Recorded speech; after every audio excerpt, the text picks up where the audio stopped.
when Jamila and her brother Jamal went to their mother's home the next day, Darlene wasn't there, but they made a gruesome discovery. Police locating the body of 59-year-old Kim Ezell Tuesday on the campus of Delaware Technical Community College in Newark.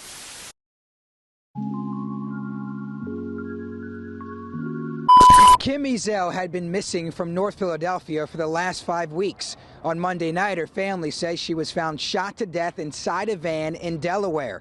Now police are trying to figure out who killed her. It's really, really hard to take in. Like, of course, we was hoping for the best and preparing for the worst, but I didn't want this to be the outcome. Still trying to come to grips with the fact her sister is no longer here. 59-year-old Kim Ezell, known as Darlene, was found dead inside a van Monday night near Delaware Technical Community College. She disappeared from her house on Allegheny Avenue in North Philly on January 4th. It don't even make sense at all. Like somebody who went in their house, never came out, and ended up in the back of a college in Delaware, shot twice in the head. Ezell's home was the center of a murder mystery. Her family discovered her 78-year-old roommate shot dead inside the house after doing a welfare check on her. She was nowhere to be found. Investigators did arrest and charge the shooter with the homicide of that man. Everything points to him. You know what I'm saying? He not talking. He don't want to talk. You can't deny killing the first man because you was caught on surveillance. Her daughter and sister believe that same shooter killed Ezell. Police right now are only saying the investigation continues.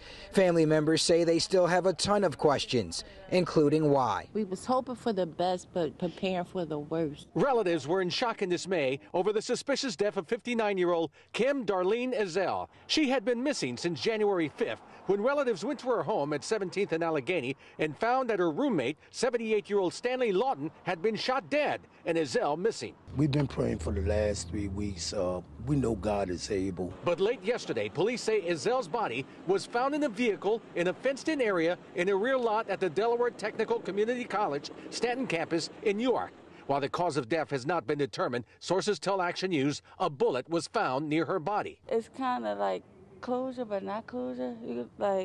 It's kind of a relief, but not a relief. Earlier, Philadelphia police had charged 30-year-old William Hurd of the 3000 block of North 20th with the murder of Ezell's roommate. Relatives say Hurd is the son of the elderly couple that Ezell had been renting an apartment from on West Allegheny. That in the days before her disappearance, he had been hassling her for rent money, but she was asking for a lease agreement on paper first. She was asking for a lease, and he wasn't bringing the lease, and he just kept saying, you know, you're going to give me money or I'm going to make you, and, you know, little threats like that, but she didn't take it serious. Relatives say Ezell had worked over many years for a home health care service providing care for the elderly. She was a fun-loving, caring person. She took care of all of our children. We just asked the community to put their arms around the Ezell family because they need it right now. Delaware State Police are assisting homicide investigators here on the case. So far, Ezell's cause of death has not been announced, and no one has been charged in connection with her death.